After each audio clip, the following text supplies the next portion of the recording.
Olá, estudantes da segunda série. Neste vídeo vamos falar sobre a geografia da pobreza no mundo. Que características são importantes ou devem ser levadas em consideração para entender esse fator pobreza? Conceitos importantes no sentido de análise e reflexão sobre o que tem presente na sociedade que caracteriza uma parcela da população como pobre ou em situação de pobreza. E aí nós refletimos no início, estabelecendo ali alguns questionamentos. Você sabe o que leva a população mundial à pobreza extrema? Que características são consideradas para isso? Quais são os países mais pobres do mundo? Se estabelecemos um ranking em quais países a população tem menor acesso a produtos e serviços necessários para a manutenção da vida. E quais as heranças do Covid em relação à pobreza? Situações como a pandemia podem levar as pessoas ou podem acentuar a questão da pobreza. Então, como fazemos a análise de tudo isso? E aí, em primeiro momento, a gente analisa ali, entende, né, o conceito. O que é, né, o pobre? Por que eu chamo um indivíduo desta forma ou classifico desta forma?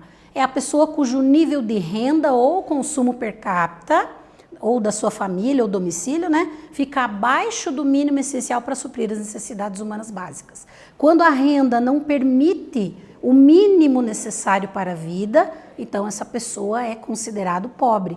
Falta renda para atender suas necessidades básicas. Aí a gente vai ter essa definição, né, segundo os estudos. E aí nós podemos pensar na situação de extrema pobreza. Então existe a classificação da pessoa que é pobre ou que tem dificuldade de acesso, mesmo tendo uma renda, ela não é suficiente, ou extremamente pobre, que é ainda menor o acesso à renda e a qualquer tipo de serviço que possibilite qualidade de vida, né? E aí, segundo estudos, nós vamos ter ali considerada situação de extrema pobreza, né?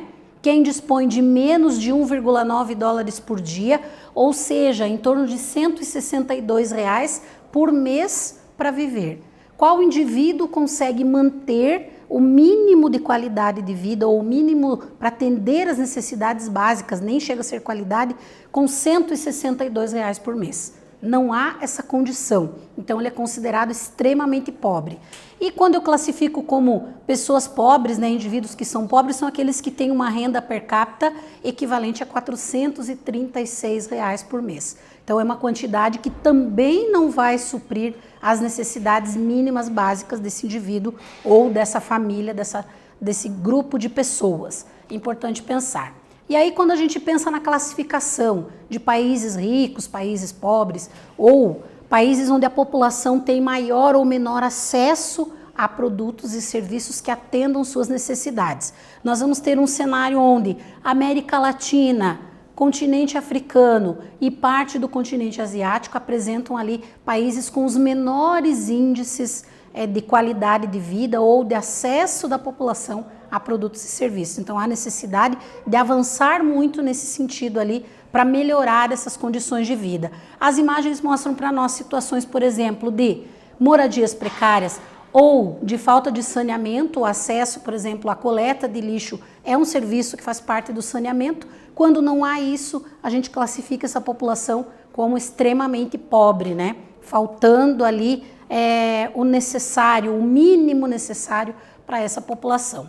E aí nós temos tipos de desemprego que se estabelecem em função desse acesso à renda, ao trabalho e geração de renda e trabalho. O desemprego estrutural e conjuntural. O estrutural é quando há substituição da mão de obra humana pelas máquinas e aquelas profissões vão deixar de existir.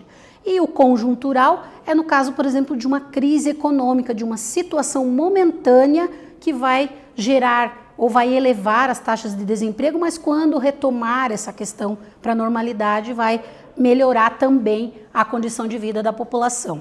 E em situações, por exemplo, como o Covid, a necessidade em alguns momentos de intervenção do governo, como no caso do Brasil, de criação do auxílio emergencial, para diminuir os impactos nas pessoas mais pobres de toda a situação da pandemia. Neste vídeo nós falamos sobre a questão da pobreza no mundo, a geografia da pobreza no mundo. Espero que vocês tenham gostado. Até breve.